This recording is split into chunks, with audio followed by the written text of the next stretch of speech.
Chapitre 4. L'entrevue. Une fois de retour en prison, Esther Prynne passa à un tel état de surexcitation nerveuse qu'il fallut la surveiller sans trêve, de peur qu'elle n'allât se livrer à quelque violence sur elle-même, ou faire, en sa demi-démence, du mal à son pauvre enfant. La nuit approchait, et il se révélait impossible de mater cette agitation par remontrance, punition ou menace. Maître Brackett, le geôlier, jugea à propos d'avoir recours à un médecin, homme versé, selon lui, dans tous les modes du savoir chrétien et en même temps familier avec tout ce que les sauvages pouvaient enseigner sur les herbes et racines médicinales de la forêt. Le besoin d'une assistance de ce genre était, en vérité, impérieux, non seulement pour Esther, mais encore et surtout pour l'enfant qu'elle allaitait, et qui semblait avoir bu avec son dernier repas tout le tourment, l'angoisse et le désespoir qui pénétraient l'organisme de sa mère. Il se tordait à présent dans des convulsions de souffrance, son petit être incarnant de façon frappante l'agonie morale qu'Esther Prynne avait endurée tout le jour. Suivant de près le geôlier dans le triste appartement, apparut ce personnage d'espèce singulier, dont la présence dans la foule avait été d'un si profond intérêt pour la porteuse de la lettre écarlate. On l'avait logé dans la prison, non qu'il fût soupçonné de la moindre faute, mais parce que c'était la façon la plus commode et la plus convenable de disposer de lui jusqu'à ce que les notables de la ville se fussent entendus avec les chefs indiens au sujet de sa rançon. Il fut annoncé sous le nom de Roger Chillingworth. Le geôlier, après l'avoir fait entrer dans la pièce, s'attarda un moment, émerveillé par le calme relatif qui s'établit. Esther était, en effet, devenue sur le champ aussi tranquille que la mort, si l'enfant avait continué de se plaindre. « S'il vous plaît, l'ami, laissez-moi seule avec ma malade, » dit le médecin. « Ayez confiance en moi, bon geôlier. Vous allez tôt avoir la paix en votre maison.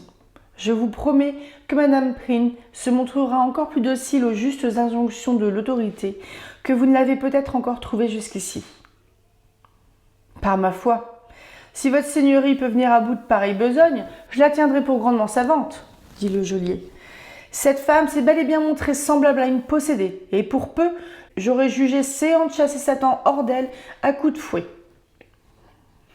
L'étranger était entré dans la pièce avec le calme caractéristique de la profession à laquelle il disait appartenir.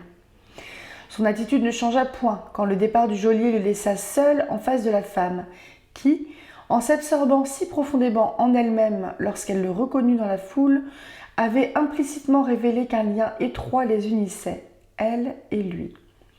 Son premier geste fut de s'approcher de l'enfant qui se tordait sur le petit lit, avec des cris qui disaient l'urgente nécessité de faire passer, avant toute autre affaire, le devoir de l'apaiser. Il l'examina avec soin, puis ouvrit une cassette de cuir qu'il prit sous ses vêtements. Elle contenait apparemment des remèdes. Il en prit un qu'il se mit à mélanger à l'eau d'un gobelet.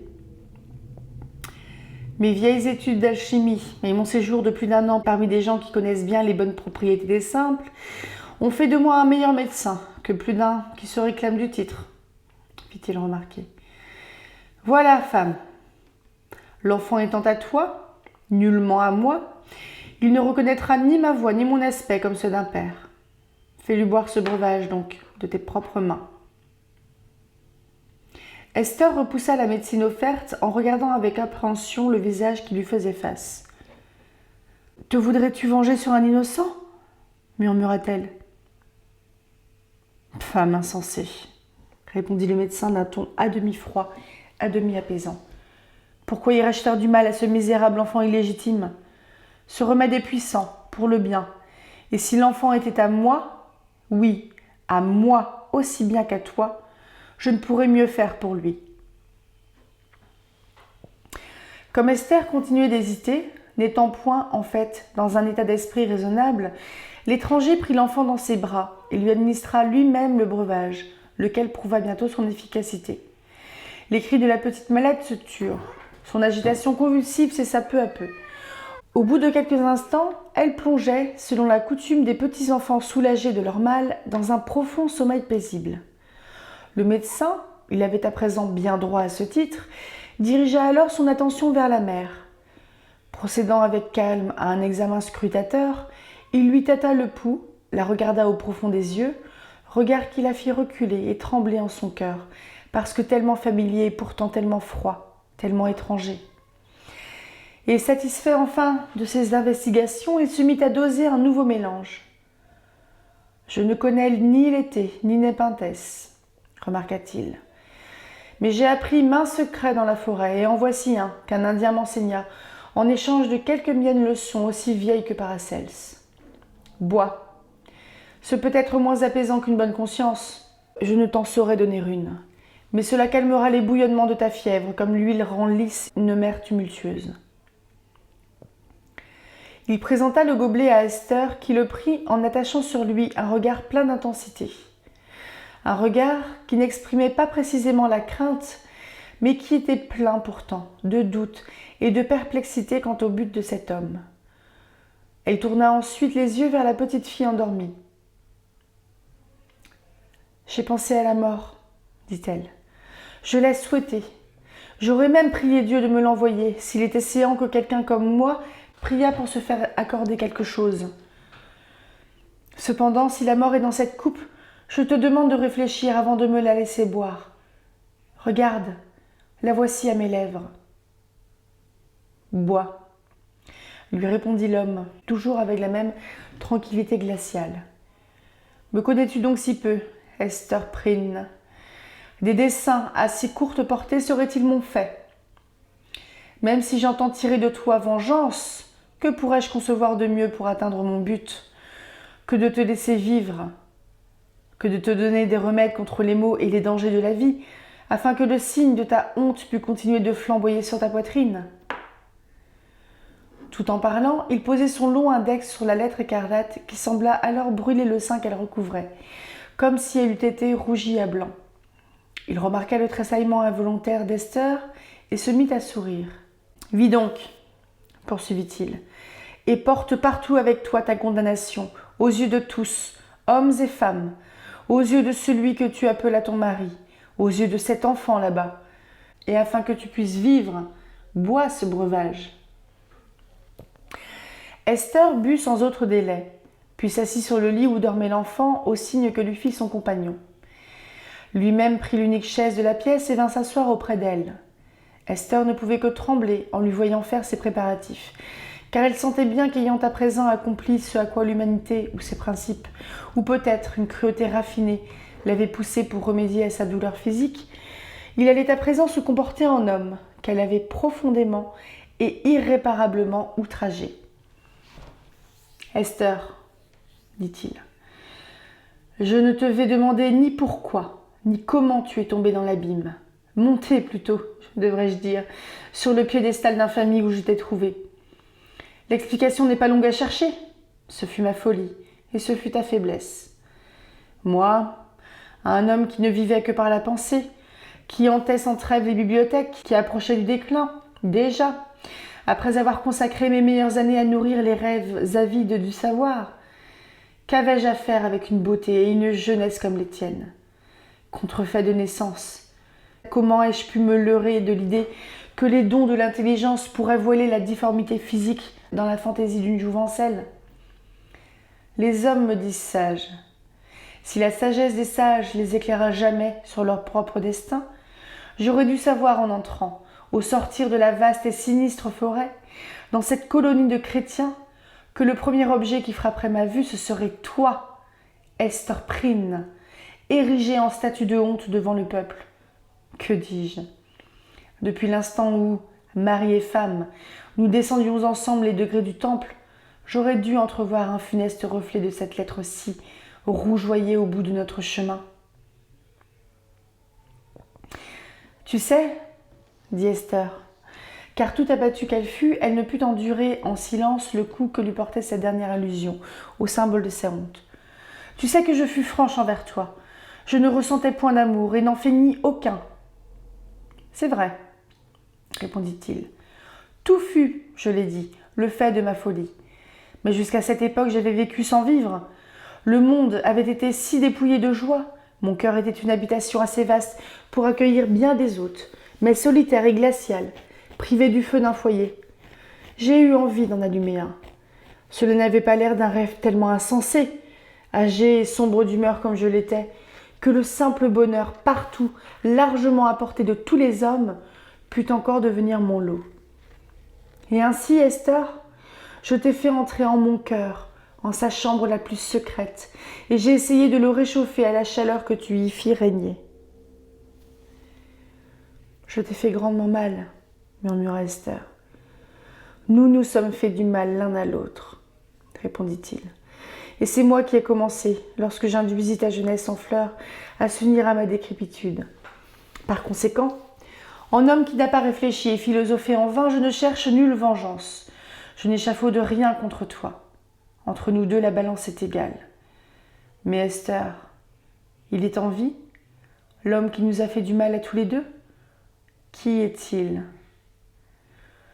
Ne me le demande point, répondit Esther, en le regardant fermement en face. Tu ne le sauras jamais. Jamais, dis-tu, répliqua son interlocuteur avec un sombre sourire, en homme qui a foi en son intelligence. Jamais. Crois-moi, Esther, il y a peu de choses, soit dans le monde des sens, soit dans l'univers invisible des pensées, qui puissent rester cachées à l'homme qui se consacre passionnément et sans réserve à la solution d'un mystère. Tu as pu sceller ton secret aux yeux inquisiteurs de la multitude. Tu as pu le cacher aussi aux pasteurs et aux magistrats. Aujourd'hui, lorsqu'ils tentèrent de l'arracher de ton cœur pour te donner un compagnon sur ton piédestal. Mais moi, je me mets en quête avec d'autres sens que ceux qu'il possède. Je chercherai cet homme comme j'ai cherché la vérité dans les livres, comme j'ai cherché l'or dans l'alchimie. Un fluide me le révélera. Je le verrai trembler. Je me sentirai frémir tout soudain, sans m'y être attendu. Tôt ou tard, il sera entre mes mains. Le savant au visage ridé fixa sur elle des regards d'un éclat si intense qu'Esther Prynne serra ses mains sur son cœur, comme si elle eût craint qu'il en pût, sur le champ, transpercer le secret. « Tu ne veux pas révéler son nom ? Cet homme ne sera pas moins un jour à ma merci, reprit-il, l'air sûr de lui comme si le destin eût été son allié. Il ne porte pas de lettres sur ses vêtements comme toi, mais je n'en saurais pas moins lire en son cœur. Toutefois, ne crains rien pour lui.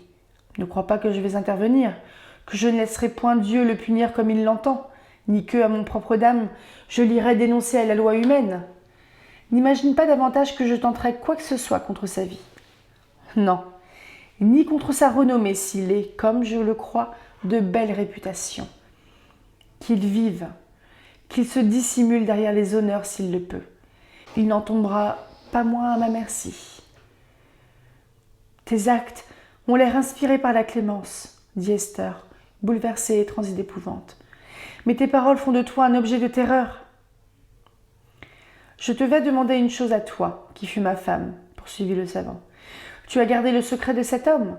Fais-en autant pour le mien. Nul en ce pays ne me connaît. Ne souffle à âme qui vive que tu m'appelas jamais ton mari. Ici, sur ces sauvages confins de la terre, j'entends planter ma tente. Car, errant et isolé partout ailleurs, je trouve ici une femme, un homme, une enfant, auxquels m'attachent les liens les plus étroits. Qu'importe qu'ils soient d'amour ou de haine, qu'il s'agisse de bien ou de mal. Toi, les tiens et moi, nous sommes liés, Esther Prynne. Ma patrie est là où tu es, là où est cet homme, mais ne me trahis point. Pourquoi désires-tu cela? Demanda Esther, reculant sans en expliquer la raison devant ce lien secret. Pourquoi ne pas dire ouvertement qui tu es et me répudier sur le champ? Peut-être, répondit-il, parce que je veux éviter le déshonneur qui entache l'époux d'une femme infidèle. Peut-être pour d'autres motifs. Il suffit. C'est mon dessein de vivre et de mourir inconnu. Laisse donc ton mari passer aux yeux du monde pour un homme mort de qui nul n'entendra jamais plus nouvelle. Ne me reconnais ni par un mot, ni par un signe, ni par un regard. Ne souffle rien, surtout de mon secret, à l'homme qui fut ton complice. Prends garde de ne point y faillir. Sa renommée, sa position, sa vie seront entre mes mains. Prends garde. Je garderai ton secret comme j'ai gardé le sien, dit Esther. Jure-le, ordonna-t-il, et elle en fit serment. Et maintenant, Madame Prynne, dit le vieux Roger Chillingworth, car c'est ainsi qu'on allait désormais appeler cet homme, maintenant je te laisse seule. seule, avec ton enfant et ta lettre écarlate. Et dis-moi, Esther, ta condamnation t'oblige-t-elle à porter cette marque en ton sommeil? Ne redoutes-tu point les cauchemars et les vilains rêves? Pourquoi me souris-tu de la sorte? Demanda Esther, inquiétée par l'expression qu'elle lui voyait aux yeux. Es-tu semblable à l'homme noir qui hante la forêt alentour? M'as-tu attiré dans un piège et lié par un pacte qui sera la perte de mon âme? La perte de ton âme, non, lui répondit-il avec un nouveau sourire. Non, pas de la tienne. Chapitre 5. Esther à son aiguille. Esther Prynne arrivait à présent au terme de sa captivité. Les portes de sa prison furent grandes ouvertes et elle sortit au plein soleil qui, bien que brillant également pour tous, lui donna l'impression morbide de n'avoir de rayons que pour éclairer sur sa poitrine la lettre écarlate.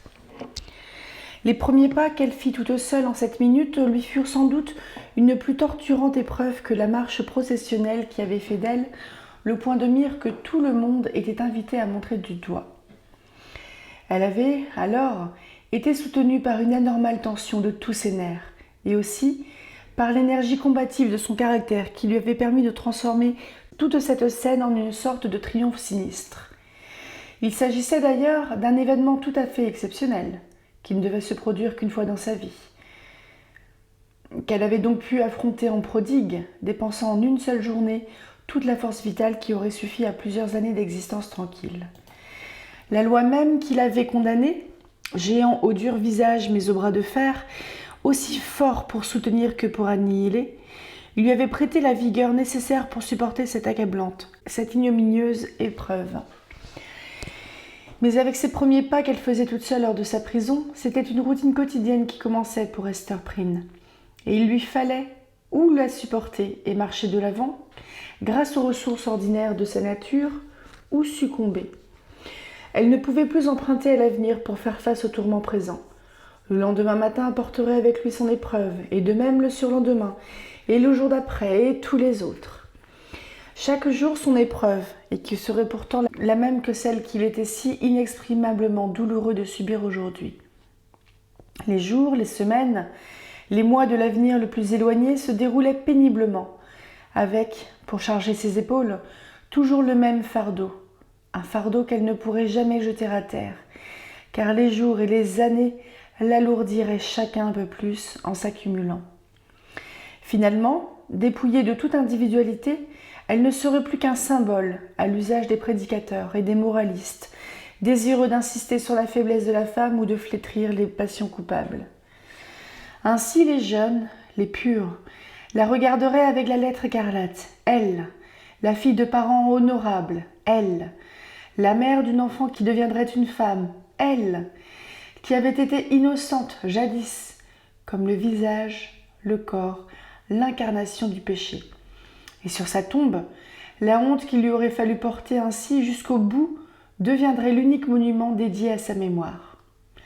Il peut paraître bizarre qu'avec le monde entier devant elle, et alors que nulle clause de sa condamnation ne la retenait dans la limite de cette colonie puritaine si lointaine et si obscure, libre donc de revenir dans son pays natal ou d'aller dans n'importe quel autre pays d'Europe cacher sa faute et son identité sous une apparence nouvelle, qu'avec toute proche les cachettes de la forêt insondable, où une nature farouche comme la sienne aurait pu se faire une place chez un peuple dont les coutumes et les croyances étaient étrangères à la loi qu'il avait condamnée.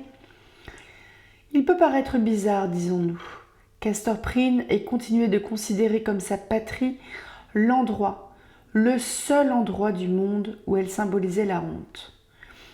Mais il existe une fatalité, un sentiment, si impérieux qu'il a force de loi, qui oblige presque invariablement les êtres humains à ne pas quitter, à hanter comme des fantômes les endroits où quelque événement marquant a donné sa couleur à leur vie. Et ceci d'autant plus irrésistiblement que cette couleur est plus sombre.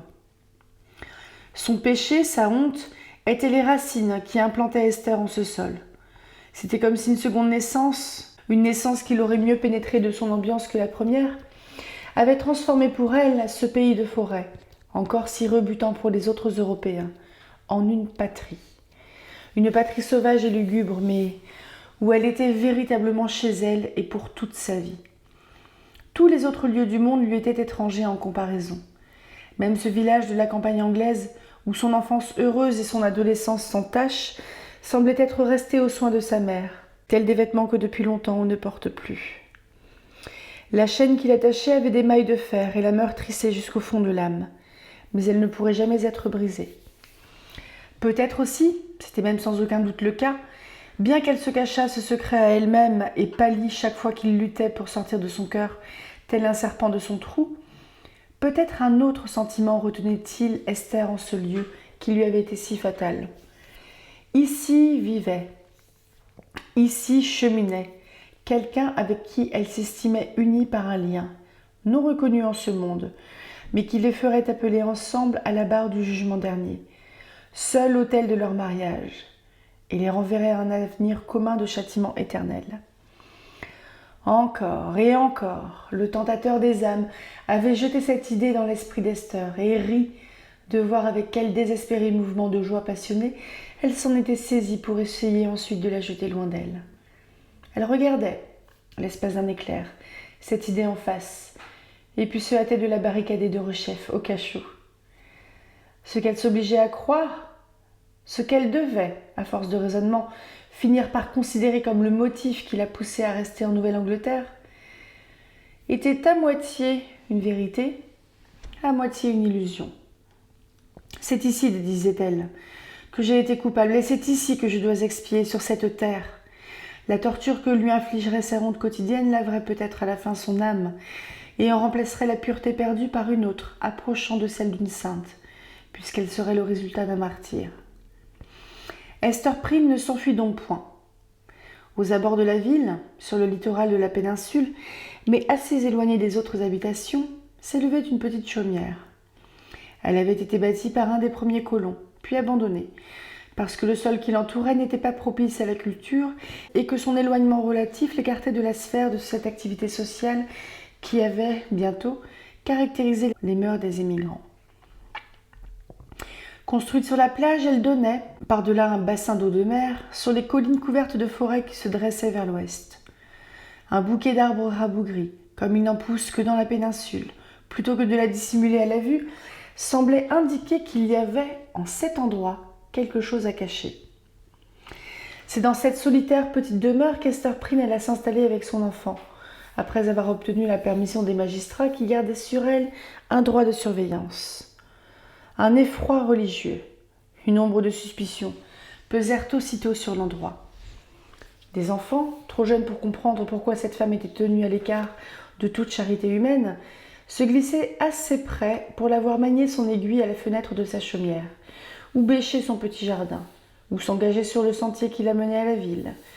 Puis, apercevant la lettre écarlate sur sa poitrine, il décampait, sous le coup d'une terreur étrange et contagieuse. Isolée comme elle l'était, n'ayant pas sur terre un ami qui osât se faire voir, Esther ne courait cependant aucun risque de se trouver dans le besoin. Elle possédait un art qui, même dans un pays où il n'avait relativement que peu d'occasions de s'exercer, devait suffire à les nourrir, elle et son enfant. C'était alors, comme maintenant, le seul art ou presque à la portée d'une femme. L'art des travaux à l'aiguille. Elle portait sur sa poitrine, avec cette lettre si curieusement brodée, un spécimen de la délicatesse et de l'imagination d'un talent que les dames d'une cour eussent été ravies de mettre à contribution pour ajouter à leur parure d'or et de soie cet ornement plus précieux et plus spirituel qu'est l'industrie humaine. Il est vrai qu'avec la sombre simplicité caractéristique de la façon de s'habiller des puritains, il n'allait pas y avoir en Nouvelle-Angleterre grande demande pour ce qu'Esther pouvait faire de plus beau. Cependant, le goût de l'époque, d'une telle exigence pour les détails du costume, n'était pas sans étendre son influence sur nos austères ancêtres qui avaient laissé derrière eux tant d'autres raffinements dont il pourrait paraître plus dur de se passer. Des cérémonies publiques telles qu'ordination, installation de magistrats étaient, ainsi que tout ce qui pouvait donner de la majesté aux apparences lorsque le gouvernement nouveau se manifestait en public, marqués par l'habileté politique au coin d'un cérémonial bien réglé et d'une magnificence sombre mais très étudiée. Des fraises aux plis profonds, des rabats excessivement ouvragés, et des gants aux broderies somptueuses étaient considérés comme devant faire nécessairement partie de la tenue officielle des hommes qui tenaient les rênes du pouvoir. Le port en était, en outre, aisément permis à des personnages notoires par leur rang ou leur richesse, tandis que des lois somptuaires les interdisaient aux vulgaires. Les funérailles, qu'il s'agit de la parure du mort ou de figurer par main, écusson et inscriptions emblématiques de drap noir et de toile blanche, le chagrin des survivants, réclamait aussi souvent une artiste comme Esther. Les trousseaux des nouveau-nés, car les petits-enfants portaient alors de vraies robes de parade, lui offraient encore une autre possibilité d'occupation et de gain. Petit à petit, mais assez vite en somme, les travaux d'Esther devinrent ce que nous appellerions maintenant à la mode. Que cela provint d'un sentiment de commisération envers une femme d'aussi triste destinée, ou de cet intérêt de douteux aloi qui prête une valeur fictive même aux choses les plus ordinaires, qu'il faille y voir l'effet de ces circonstances impondérables qui valent à certaines personnes ce que d'autres rechercheraient en vain, ou le fait qu'un vide qui serait resté béant se trouvait ainsi comblé par elle. Toujours est-il qu'Esther eut du travail, et un travail bien rémunéré, pour toutes les heures qu'il eût paru bon d'employer à tirer l'aiguille. Peut-être la vanité jugea-t-elle séant de se mortifier en arborant les jours de grande pompe des vêtements qu'avaient ornés les mains d'une pécheresse. On vit le travail de l'aiguille d'Esther sur la fraise du gouverneur. Des hommes d'armes le portèrent sur leur baudrier, des pasteurs sur leur rabat. Il ornait le petit bonnet de l'enfant au berceau. Il était enfermé dans les cercueils des morts pour moisir et tomber en poussière. Mais il n'avait jamais été rapporté que son talent aurait été une seule fois requis pour broder le voile blanc destiné à cacher les rougeurs d'une jeune épousée. Cette exception était une preuve de l'inaltérable rigueur avec laquelle la société ne cessait de réprouver le péché d'Esther Prynne. Celle-ci ne cherchait pas à gagner plus que le moyen de s'assurer une subsistance des plus ascétiques et la simple abondance nécessaire à son enfant. Sur sa robe, toujours de l'étoffe la plus grossière et de la plus sombre couleur, il y avait pour seul ornement la lettre écarlate qu'elle était condamnée à porter. Le costume de sa fille se distinguait, au contraire, par une grâce fantaisiste, nous devrions même plutôt dire fantastique, qui rehaussait la grâce aérienne que la petite fille laissa voir de bonne heure, mais semblait avoir aussi une signification bien plus profonde. Nous en reparlerons. À l'exception du peu que lui coûtait la parure de sa fille, Esther consacrait tout son superflu à faire la charité à des misérables, moins malheureux qu'elle, et qui insultaient assez fréquemment la main qui les nourrissait. Une grande partie du temps qu'elle aurait dû dédier aux plus délicates réalisations de son art, elle le passait à coudre des vêtements grossiers pour les indigents. Il est probable qu'elle entendait expier en s'occupant de la sorte, qu'elle faisait un véritable sacrifice, renonçait à une véritable joie en employant tant d'heures à un travail aussi ingrat. Il y avait dans sa nature une tendance voluptueuse, orientale, un goût pour le beau, pour le somptueux, qui, les exquis travaux de son aiguille mis à part, ne trouvait aucune occasion de s'exercer dans sa vie. Les femmes tirent de l'activité délicate de leur aiguille un plaisir incompréhensible à l'autre sexe. Esther Prynne y trouvait peut-être un moyen d'exprimer, et par conséquent d'apaiser la passion de sa vie. Aussi, l'écartait-elle comme toutes les autres joies, y voyant un péché. Cette morbide intervention de sa conscience dans une question aussi secondaire relevait, il faut le craindre, non d'un authentique et ferme propos de pénitence, mais de quelque chose de trouble, de quelque chose qui pouvait être en dessous profondément répréhensible. C'est ainsi qu'Esther Prynne arriva à jouer un rôle dans le monde. Le monde ne pouvait guère, en effet, écarter absolument une femme douée d'un caractère aussi énergique et de si rares capacités, bien qu'il l'eût marqué d'un signe plus intolérable pour un cœur de femme que celui qui stigmatisa le front de Caïn. La société lui demeurait étrangère. Il n'y avait rien dans ses rapports avec elle qui lui donnât jamais le sentiment d'en faire partie. Chaque mot, chaque parole, le silence même de ceux qu'elle approchait impliquait, voire souvent exprimait qu'elle était bannie, tout aussi seule que si elle avait habité une autre sphère, ou communiqué avec la nature à l'aide d'organes et de sens différents de ceux du reste de l'humanité. Elle était à part des questions morales, et tout près d'elle cependant, tel un fantôme qui revient visiter le coin de feu familier, mais ne peut plus faire voir ni sentir sa présence. Il ne peut pas plus sourire aux joies de ceux qui furent les siens qu'il ne peut prendre part à leurs peines, et s'il parvenait à manifester cette sympathie qui lui est interdite, il n'éveillerait que terreur et répugnance affreuse. Terreur et répugnance semblaient être en effet, avec en plus un mépris sans mélange, les seuls sentiments qu'Esther put encore inspirer. Ce n'était point l'âge de la délicatesse et sa situation, quoiqu'elle la comprît bien et ne risqua guère de l'oublier, lui était souvent vivement remise en conscience, telle une douleur qu'on réveille par une pression brutale sur l'endroit sensible. Les pauvres qu'elle s'efforçait de secourir l'injuriaient souvent, ainsi que nous l'avons dit. Les dames de haut rang, dont elle franchissait les portes pour son travail, avaient coutume de distiller en son cœur des gouttes d'amertume, tantôt au moyen de cette alchimie qui permet aux femmes de tirer si méchamment et sans en avoir l'air d'y toucher un subtil poison de n'importe quelle bagatelle, tantôt en lançant un mot cru qui tombait sur la poitrine de la malheureuse comme un coup sur une plaie envenimée. Esther s'était longuement fait la leçon. Elle ne répondait jamais à ses offenses. Seulement, un flot pourpre montait sans qu'il y pût rien à ses joues, pour redescendre ensuite au plus profond de son cœur. Elle était patiente, une martyre en vérité, mais elle omettait de prier pour ses ennemis, de crainte qu'en dépit de son désir de pardonner, les paroles de bénédiction s'allassent obstinément déformées en malédiction. C'était continuellement et en mille autres occasions qu'il lui fallait éprouver les innombrables tourments qu'avait prévus pour elle l'implacable sentence du tribunal puritain. Des clergyman s'arrêtaient dans la rue pour lui adresser des exhortations qui rassemblaient une foule avec son mélange de rictus et de froncements de sourcils autour de la pauvre femme coupable. Si elle entrait dans un temple espérant recevoir sa part de sourire que dispense notre Père à tous, elle avait souvent la malchance de se voir choisir comme sujet de prêche. Elle en vint à prendre peur des enfants, car sous l'influence de leurs parents, ils étaient tous imprégnés par la vague impression de quelque chose d'horrible dans cette femme triste qui allait silencieusement par la ville sans avoir jamais avec elle d'autre compagnie que celle d'une seule et même enfant. Aussi, après l'avoir laissée passer, la poursuivait-il à distance avec des cris aigus, en répétant un mot qui n'avait pas de signification précise dans leurs esprits, mais n'était pas moins terrible à entendre du fait qu'il était inconsciemment babillé. Cela semblait prouver une telle diffusion de sa honte qu'on eût dit que toute la nature en avait eu vent. Esther n'aurait pas été plus bouleversée si les feuilles des arbres s'étaient chuchotées cette sombre histoire les unes aux autres. Si la brise d'été l'avait murmuré, si la bise d'hiver l'avait crié tout haut.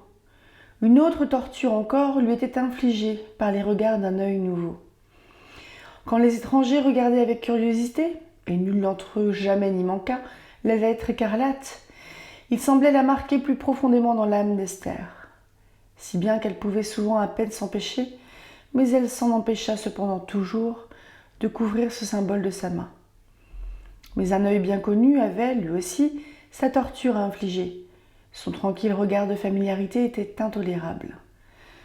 Du commencement à la fin, Esther devait toujours éprouver un épouvantable supplice, en sentant un regard humain se poser sur le signe de sa honte. L'endroit ne s'endurcit jamais. Il parut au contraire devenir plus sensible sous les tourments quotidiens. Mais de temps en temps, une fois en plusieurs jours ou peut-être en plusieurs mois, un des regards lancés à la marque infamante semblait lui apporter un soulagement momentané, comme si le lot d'un autre était de partager un supplice qui se trouvait ainsi allégé de moitié. L'instant d'après, son sort l'accablait de rechef de tout son poids, voire plus cruellement encore, car, durant ce bref instant, Esther avait succombé de nouveau au mal. Était-elle la seule à avoir péché ? Son imagination était quelque peu affectée, et l'imagination d'une personne à la fibre morale et intellectuelle plus faible l'eût été bien davantage encore, par l'étrange tourment et l'isolement de sa vie. Allant et venant de son pas solitaire par le petit univers auquel elle était extérieurement rattachée, il lui semblait, et s'il ne s'agissait que d'une illusion, elle était trop puissante pour se laisser écarter, il lui semblait que la lettre écarlate l'avait dotée d'un sens nouveau, d'une connaissance intuitive. Elle frissonnait de ne pouvoir s'empêcher de le croire, des péchés que d'autres cachaient en leur cœur. Les révélations qui lui étaient ainsi faites la frappaient d'épouvante. D'où provenaient-elles ? Pouvait-elle être autre chose que d'insidieux chuchotements de son mauvais ange, qui avait bien voulu la persuader, elle qui se débattait encore, qui n'était encore qu'à moitié sa victime, que toute apparence de pureté n'était que mensonge, que si la vérité avait éclaté partout, une lettre écarlate aurait flamboyé sur bien d'autres poitrines que sur celle d'Hester Prynne. Ou fallait-il accepter ces suggestions, si obscures et pourtant si nettes comme des vérités? Rien dans tout son misérable sort n'était plus abominable, plus odieux pour Esther que ce don de pseudo-clairvoyance. Il la bouleversait, la choquait, par l'irrévérencieux manque d'à propos de ses manifestations. Parfois, la marque rouge sur sa poitrine palpitait comme par sympathie, cependant que la route d'Esther croisait celle d'un pasteur ou d'un magistrat vénérable, modèle de piété et d'équité, que cet âge, porté au respect, considérait comme un frère des anges. « Qu'est-ce donc que j'approche de mal ?» se demandait Esther. Et levant les yeux à regret, elle ne voyait personne à part ce sein terrestre. Une autre fois, un lien de fraternité mystérieuse s'entêtait à prétendre se révéler cependant que le regard d'Esther rencontrait le regard sévère d'une matrone, qui, d'après toutes les langues de la ville, se regardait aussi froide que neige tout au long de sa vie. Que pouvait avoir de commun cette neige conservée froide dans la poitrine d'une épouse irréprochable et l'infamie qui brûlait la poitrine d'Esther? Ou bien la petite secousse, bien connue, lui lançait encore son avertissement. « Regarde, Esther, une compagne !» Et levant les yeux, elle apercevait une jouvencelle qui, timidement, à la dérobée, jetait à la lettre écarlate un coup d'œil qu'elle détournait bien vite, glacial, avec aux joues une faible rougeur, comme si sa pureté avait été un instant ternie par ce coup d'œil. Oh démon, qui prenait pour talisman le fatal symbole, ne laissais-tu donc personne, genou vieux, que cette pauvre pécheresse pût vénérer? Pareille perte de foi est une des plus tristes conséquences du péché. Qu'on voit la preuve que tout n'était pas corrompu en cette pauvre victime de sa propre faiblesse, dans le fait qu'elle luttait encore pour croire qu'aucun de ses compagnons d'ici-bas n'était aussi coupable qu'elle. Le vulgaire qui apportait toujours, en ces sombres vieilles époques, sa contribution d'horreur et de grotesque à ce qui intéressait son imagination, contait, au sujet de la lettre écarlate, une histoire qui pourrait aisément devenir le sujet d'une légende terrifiante. Il affirmait que cette marque symbolique n'était point un bout d'étoffe passé au pot de teinture, mais qu'elle avait été rougie au feu de l'enfer, et qu'on la pouvait voir rutiler lorsqu'Hester Prynne sortait la nuit. Et elle corrodait la poitrine d'Esther assez profondément pour que nous nous y voyions forcés de reconnaître qu'il y avait plus de vérité dans ces rumeurs que notre incrédulité moderne n'est portée à l'admettre. Chapitre 6. Pearl. Nous n'avons jusqu'ici parlé qu'à peine de l'enfant, de cette petite créature dont la vie innocente avait, par un inscrutable décret de la Providence, jailli, telle une charmante fleur immortelle, d'un excès de passion coupable. Cela paraissait bien étrange à la pauvre Esther, tandis qu'elle regardait grandir son enfant, la voyait devenir de plus en plus belle, constatait que ses petits traits s'ensoleillaient sous les rayons frémissants de l'intelligence. Sa petite Pearl. Car ainsi Esther avait-elle appelé sa fille. Non que le nom s'accordât à un aspect physique qui n'avait rien de l'éclat blanc et calme de la perle, mais parce que l'enfant représentait pour sa mère un trésor, le seul trésor qu'elle possédât, un trésor qu'elle avait dû payer très cher, de tout son avoir. Que c'était donc en vérité étrange. Les hommes avaient stigmatisé la faute de cette femme par la lettre écarlate, d'un effet désastreux, tellement efficace, que nulle sympathie humaine ne pouvait plus atteindre la condamnée, à moins d'être ressentie par un autre coupable. Dieu, comme conséquence directe de la faute ainsi punie par les hommes, avait placé sur le même sein déshonoré une jolie petite fille qui devait rattacher sa mère à la lignée des mortels et devenir un jour une âme dans le ciel. Ces pensées apportaient pourtant à Esther moins de réconfort que d'appréhension. Elle savait que son acte avait été mauvais et ne pouvait croire que les conséquences en seraient jamais bonnes. Jour après jour, elle surveillait le développement de l'enfant, craignant sans cesse de voir poindre quelques particularités sinistres qui correspondraient au péché auquel la petite créature devait d'être en vie. Il ne pouvait en tout cas être question de défaut physique. Par ses formes parfaites, sa vigueur, son adresse à se servir de ses petits membres tout neufs, L'enfant était digne de sortir du paradis terrestre, d'y avoir été laissé pour servir de jouet aux anges, après que les premiers parents du genre humain en furent chassés. Elle avait cette grâce naturelle qui ne s'allie pas toujours à la beauté impeccable. Les vêtements qu'elle portait donnaient, quels qu'ils fussent, l'impression d'être entre tous faits pour lui aller. La petite Pearl n'était pas d'ailleurs vêtue en paysanne. Sa mère, dans une attention morbide que l'on comprendra mieux plus tard, avait acheté les plus riches étoffes qu'elle avait pu se procurer et laissé libre cours à son imagination d'artiste pour confectionner les robes que l'enfant portait. Ainsi vêtue, sa petite personne était magnifique et sa beauté brillait d'un tel éclat à travers ses somptueux atours qui auraient pu éteindre une beauté plus pâle, qu'elle projetait vraiment un cercle radieux autour d'elle, sur le sol de la chaumière. Cela n'empêchait point une robe de bure, déchirée et salie par ses jeux violents, de faire d'elle un tableau tout aussi parfait. L'apparence de Pearl était caractérisée par un charme d'une variété infinie. En cet enfant, il y avait toute une série d'enfants, qui allaient de la simple petite paysanne, gentille comme une fleur sauvage, à l'infante majestueuse comme une princesse en miniature. On retrouvait toujours en elle, cependant, quelque chose de passionné, d'accusé, de profond, comme une teinte chaude qu'elle ne perdait jamais. Si en une seule de ces incarnations elle s'était montrée plus faible ou plus pâle, elle aurait cessé d'être elle-même. Il n'y aurait plus eu de Pearl.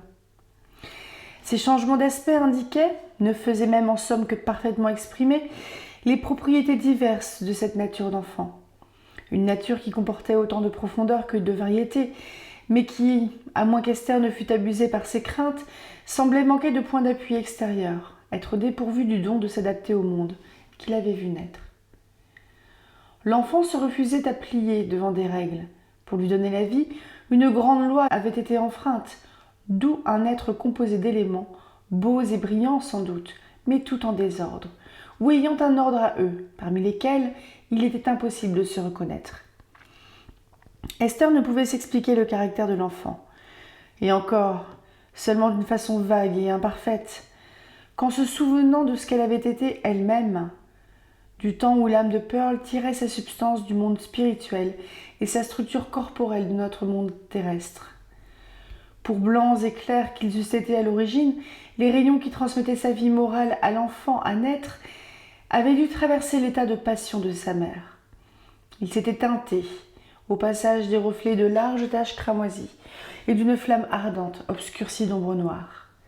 C'était l'état de guerre où se trouvait en ce temps-là l'esprit d'Esther qui continuait chez Pearl.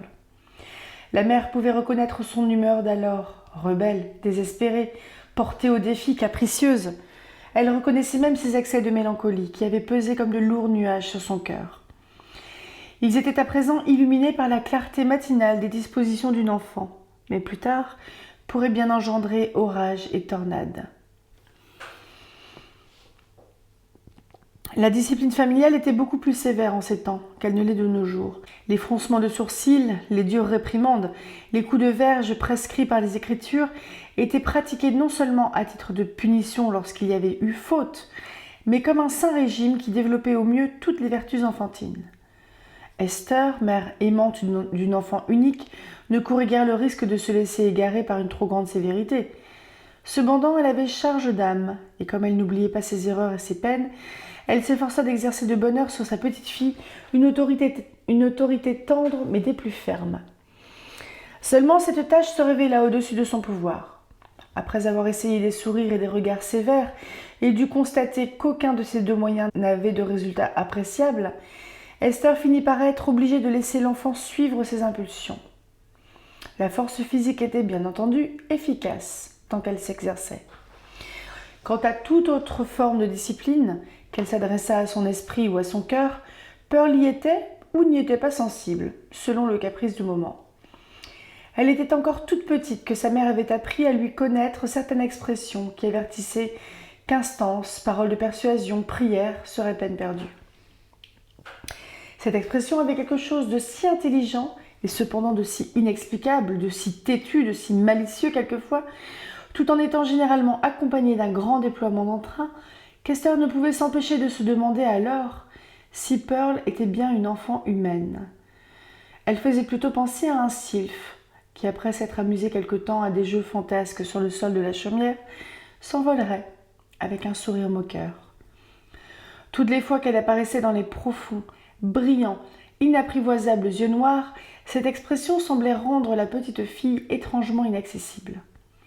On aurait dit qu'elle était en suspens, dans les airs, prête à s'évanouir comme une lueur venue d'on ne savait quel endroit, pour s'en aller on ne savait vers quel autre.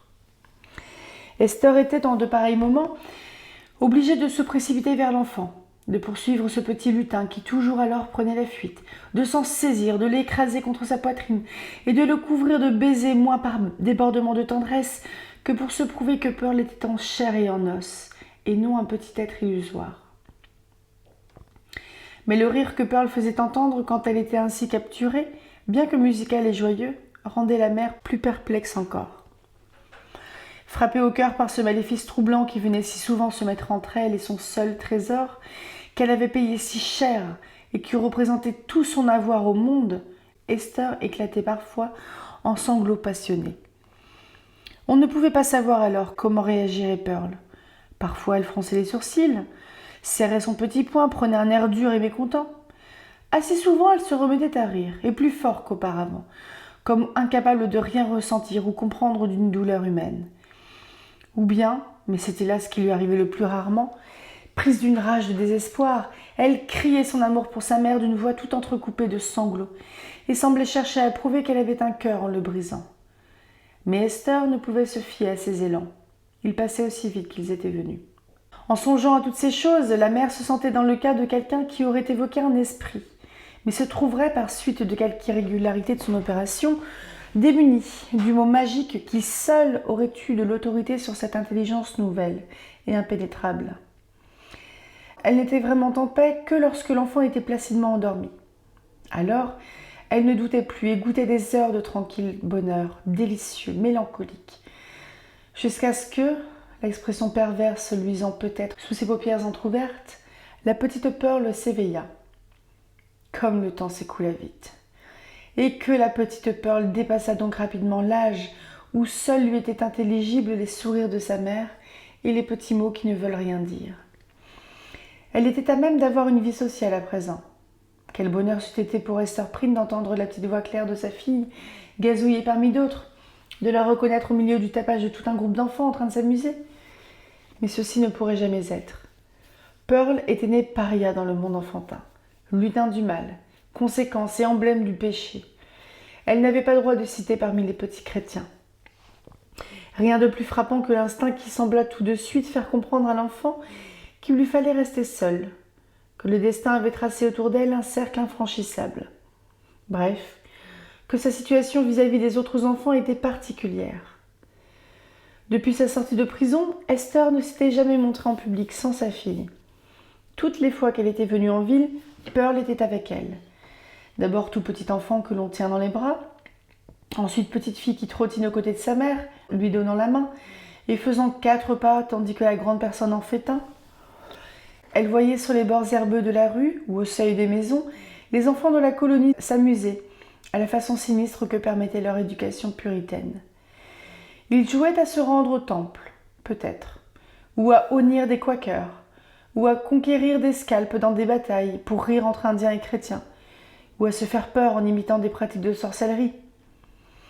Pearl les regardait très attentivement, mais ne cherchait jamais à entrer en rapport avec eux. S'ils lui parlaient, elle ne répondait pas. S'ils se rassemblaient autour d'elle, comme ils le faisaient quelquefois, Pearl devenait positivement terrible, dans son impuissante colère de toute petite fille, ramassant des pierres pour les leur jeter, avec des exclamations aiguës, incohérentes, qui faisaient trembler sa mère tellement elles évoquaient des anathèmes de sorcières, lancés dans une langue inconnue. Les petits puritains, étant la plus intolérante engeance qui eût jamais vécu, saisissaient qu'il y avait désaccord entre les façons ordinaires et celles de la mère et de l'enfant. En conséquence, ils les méprisaient de tout leur cœur et les insultaient parfois de toute leur langue. Pearl se rendait compte de leurs sentiments et les leur revalait avec la plus haineuse amertume que se puisse imaginer chez une enfant. Pour la mère, ces farouches explosions de rage avaient leur prix, étaient même réconfortantes. Elles révélaient tout au moins un état d'esprit intelligible, une tendance à prendre quelque chose de sérieux et non plus ces déconcertantes dispositions fantasques. Elle n'en était pas moins épouvantée de discerner, là aussi, un reflet du mal qui l'avait autrefois habité. Toute cette haine, cette passion, Pearl l'avait inaliénablement héritée d'elle. Mère et fille se tenaient à part, répudiées par la société. Et toutes les agitations, toutes les inquiétudes qui tourmentaient la mère avant la naissance de son enfant semblaient se perpétuer chez Pearl, tandis qu'elles commençaient à s'estomper chez Esther, sous l'adoucissante influence de la maternité. À la maison, à l'intérieur et autour de la chaumière de sa mère, Pearl ne manquait pas de compagnie. Son esprit créateur ne cessait de tout animer autour d'elle et communiquer la vie à mille objets, comme une torche allume une flamme à tout ce qu'elle approche. Les matériaux les plus inattendus, un bâton, un chiffon, une fleur, étaient les marionnettes de Pearl. Sans avoir même eu besoin de les changer tant soit peu de forme, elle leur faisait jouer le drame qui occupait sur le moment son esprit. Sa seule voix de petite fille servait à faire parler une multitude de personnages imaginaires, jeunes ou vieux.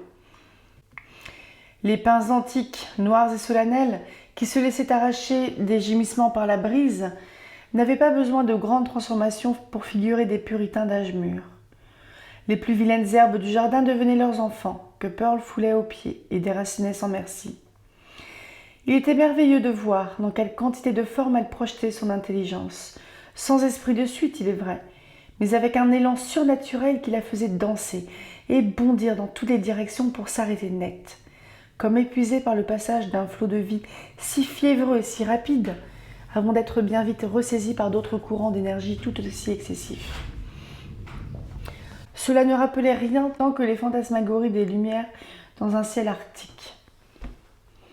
Dans le pur exercice de sa fantaisie, toutefois, dans les folâtreries de son esprit en voie de développement, il n'y avait pas grand-chose de plus que ce que l'on peut observer chez les autres enfants brillamment doués, excepté que Pearl, vu le manque de camarades de jeu, vivait davantage dans la compagnie de la foule d'êtres imaginaires qu'elle créait. Le singulier, c'étaient les sentiments que la petite fille nourrissait envers ces rejetons de son cœur et de son esprit. Elle ne se créait jamais un ami, mais semblait toujours être en train de semer les dents de dragon d'où jaillissait une armée d'ennemis, contre lesquels elle partait en guerre. Il était inexprimablement triste, et quelle inépuisable source de chagrin pour une mère, qui en sentait la raison dans son propre cœur, d'observer chez un être aussi jeune ce sentiment continuel d'avoir le monde contre soi, et de le voir s'entraîner, avec un tel déploiement d'énergie farouche, à faire triompher sa cause dans les combats à venir. Fixant ses regards sur Pearl, Esther laissait parfois son ouvrage tomber sur ses genoux, et dans un accès de détresse qu'elle aurait bien voulu cacher, elle lançait malgré elle un cri qui tenait du gémissement. « Oh mon père qui est aux cieux, si tu es encore mon père, quel est cet enfant que j'ai mis au monde ?» Et Pearl, soit qu'elle entendît cette exclamation, soit qu'elle eût connaissance par quelques moyens plus subtils de ses élancements d'angoisse, tournait son beau petit visage vers sa mère avec un troublant sourire de lutin qui en sait long, puis revenait à ses jeux.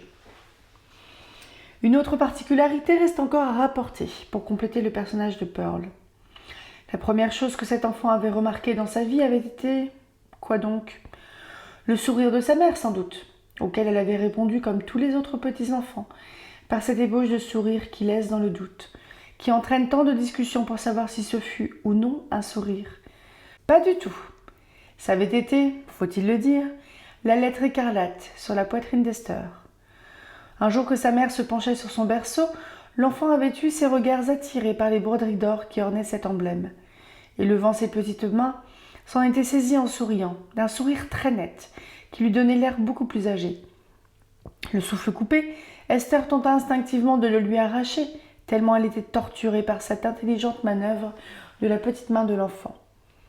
Alors, comme si sa mère avait fait ce geste pitoyable pour l'amuser, la petite Pearl l'avait de nouveau regardée dans les yeux et avait souri. Depuis, sauf pendant que la petite dormait, Esther ne s'était plus jamais sentie tranquille, n'avait non plus jamais pu jouir sans arrière-pensée de la présence de son enfant. Pourtant, des semaines pouvaient se passer sans que le regard de Pearl se fixât sur la lettre écarlate, mais il revenait s'y poser, à l'improviste, comme frappe la mort subite, et toujours avec le même sourire et cette bizarre expression des yeux. Une fois, ce capricieux regard de lutin se fit jour dans les yeux de l'enfant, tandis qu'Esther les prenait pour miroir, comme les mères aiment tant à le faire. Et soudain, car les femmes vivant dans la solitude et le cœur en peine sont tourmentées d'inexplicables illusions, elle s'imagina entrevoir non son image en petit, mais un autre visage dans le sombre miroir. Un visage au sourire démoniaque et méchant, qui offrait toutefois une ressemblance avec un autre qu'elle avait bien connu, encore que rarement avec un sourire et jamais avec un air méchant. C'était comme si un esprit mauvais eût possédé la petite fille et se fût montré soudain par moquerie. Esther devait bien souvent par la suite être torturée par la même illusion, encore qu'avec moins d'intensité. L'après-midi d'un certain jour d'été, alors que Pearl était devenue assez grande pour courir çà et là, elle se fit un jeu, ayant ramassé des fleurs sauvages, de les lancer une à la poitrine de sa mère, dansant et bondissant, comme un vrai lutin, toutes les fois qu'elle touchait la lettre écarlate.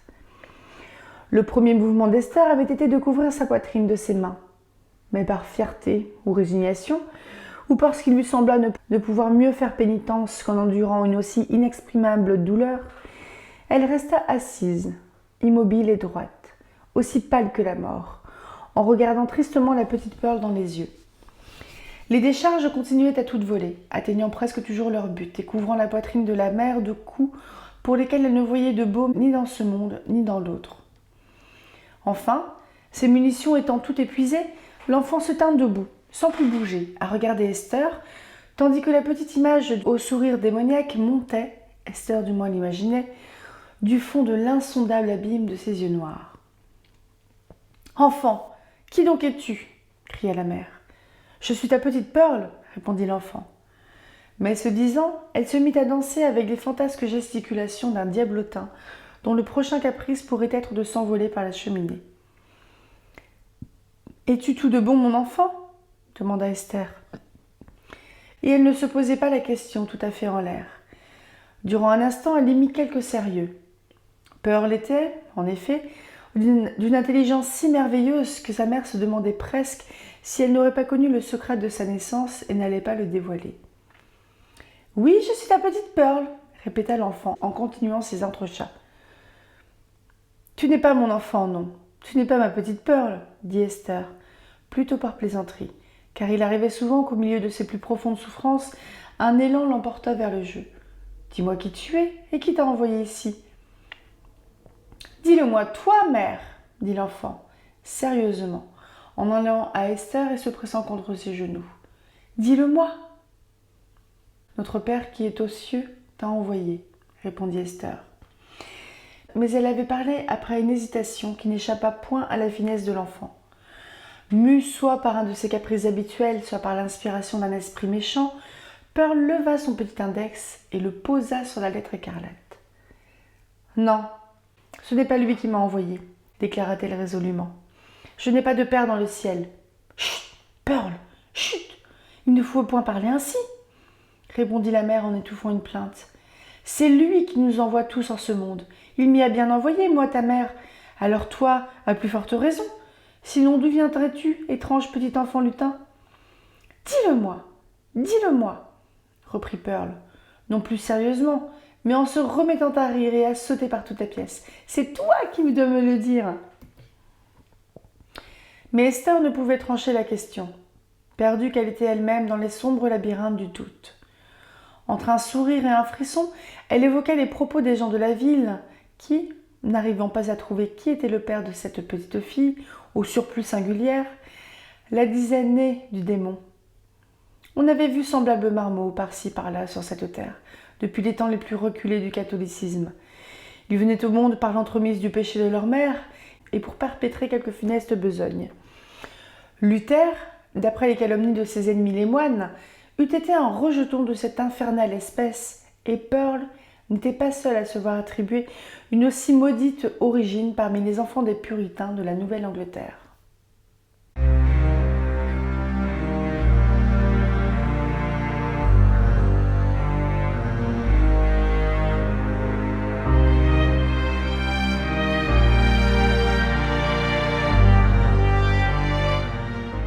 et bienvenue dans ce, je crois, 3e vlog lecture sur la lettre écarlate. Donc le premier c'était le prologue et le deuxième c'était les 3 premiers chapitres. Donc on a lu les chapitres 4 à 6. Je l'ai trouvé un peu long à lire, mais pas long chiant, c'était long à lire à voix haute, parce que j'ai choisi de ne pas couper. Et comme les phrases de Nathaniel Hawthorne sont assez interminables, en fait elles sont coupées de virgules, pas de point-virgule il me semble pas, et de tirets. Je sais plus comment ils s'appellent ces tirets-là, c'est peut-être pas les tirets quadratins, si je crois bien. Des tirets au milieu un peu longs, un peu tirés 6 mais en long. Donc voilà. Donc c'est pas, c'est loin d'être chiant à lire, c'est juste que c'est, j'ai du mal à récupérer ma respiration. Mais j'aime beaucoup ces portraits de personnages. Je trouve que la confrontation entre guillemets entre Esther et donc c'était bien son mari qui n'a pas de nom, je crois pas, à part Roger Chillingworth qui n'est pas son nom, il me semble qu'on ne connaît pas le nom du mari d'Esther. J'ai pas le souvenir. Mais bref, je trouve que c'est... Enfin, là, ça appelle la vengeance. Hein. Clairement, dès qu'il va avoir un doute, il va le dégommer, le père de Pearl. Et je l'ai trouvé sincère. Donc, j'avais raison au final. Moi, c'est pas un livre où j'ai besoin d'être surprise. Moi, ça me convient parfaitement que j'ai de deviner en fait ce qui se passait. Mais j'avais lu la fiche Wikipédia, donc j'avais des restes. Mais... comment dire, la confrontation entre Esther et son mari était hyper intense, je trouvais. Et ils étaient vachement sincères tous les deux. Même si elle en dit plus... Je trouve qu'elle est plus sincère dans ce qu'elle dit jusqu'à ce qu'elle refuse de dire le nom de son amant que lui, parce que au final, il n'admet pas qu'il va se venger. Mais Esther, en fait, elle continue à... Esther, elle a bien été mariée jeune. Est-ce qu'on l'a pas fait venir d'Angleterre? Elle a bien été mariée jeune à un mari qui était plus âgé qu'elle, pas très beau. Bon, ça encore, je pense qu'on s'en fout. À voir à quoi ressemble l'amant. Mais en tout cas, le mari explique...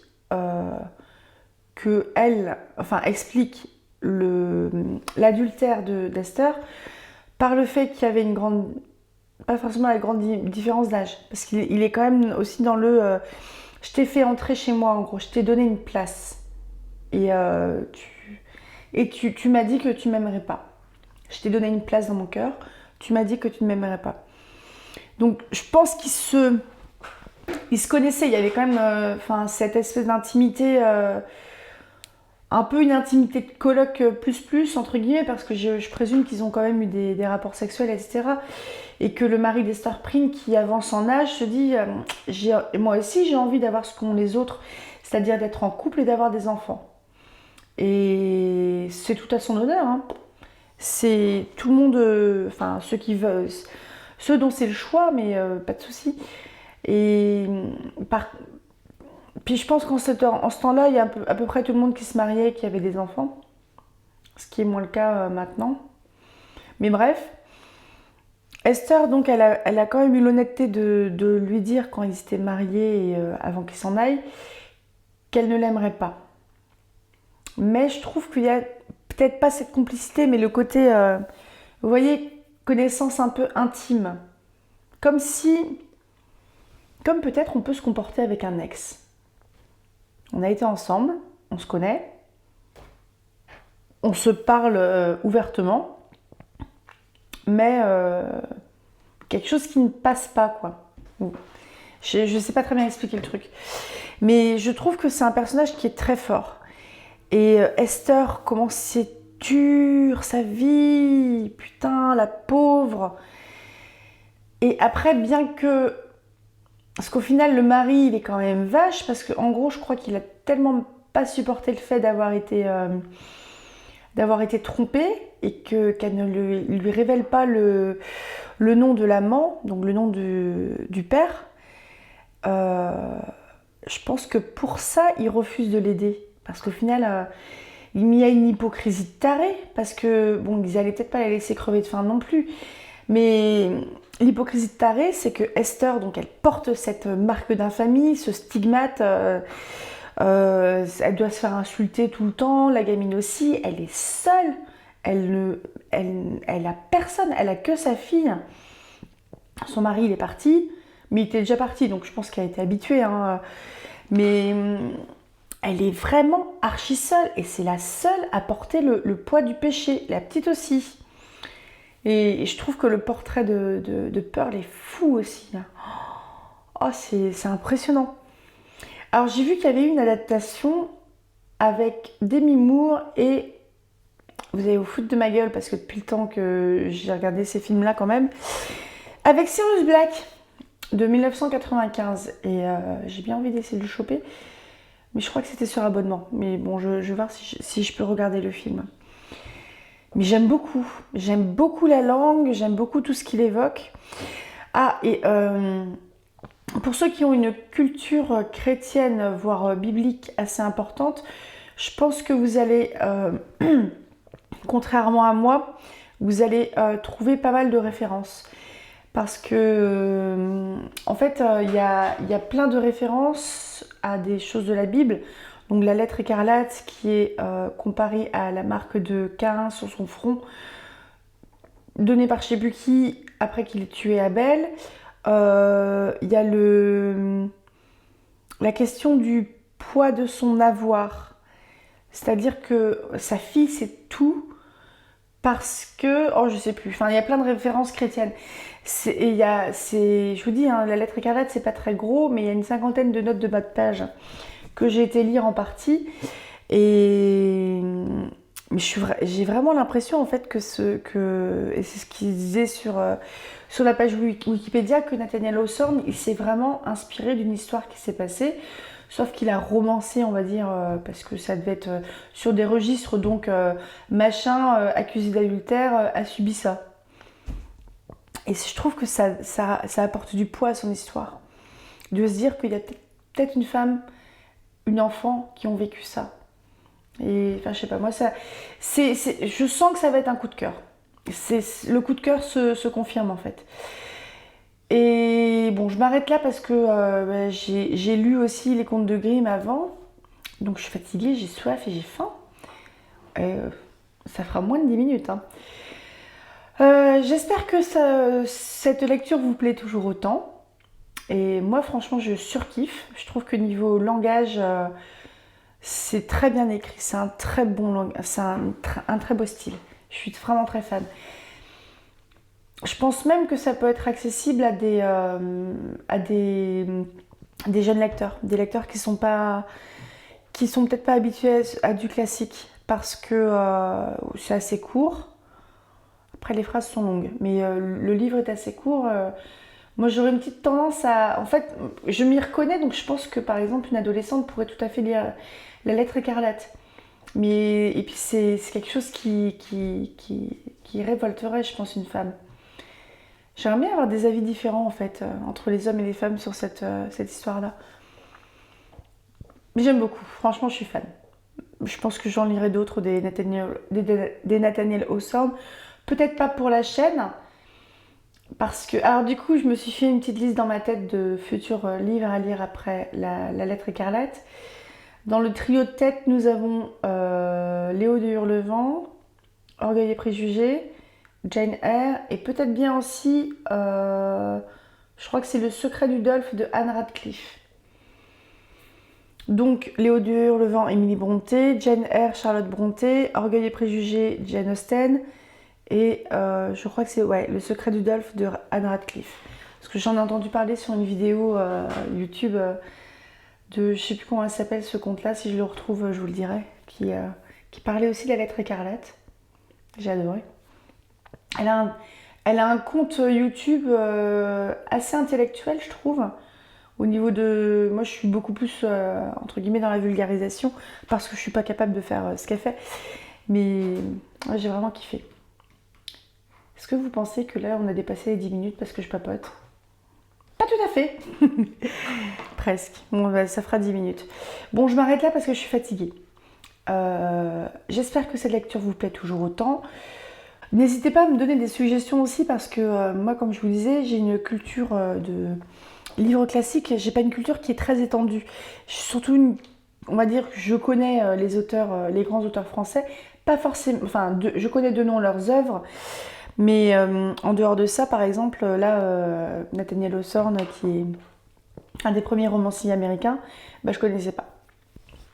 Et je suis ravie de l'avoir découvert. À tout bientôt, rêvez tout grand et soyez fiers de vos infamies. C'est bizarre de tourner comme ça. Salut!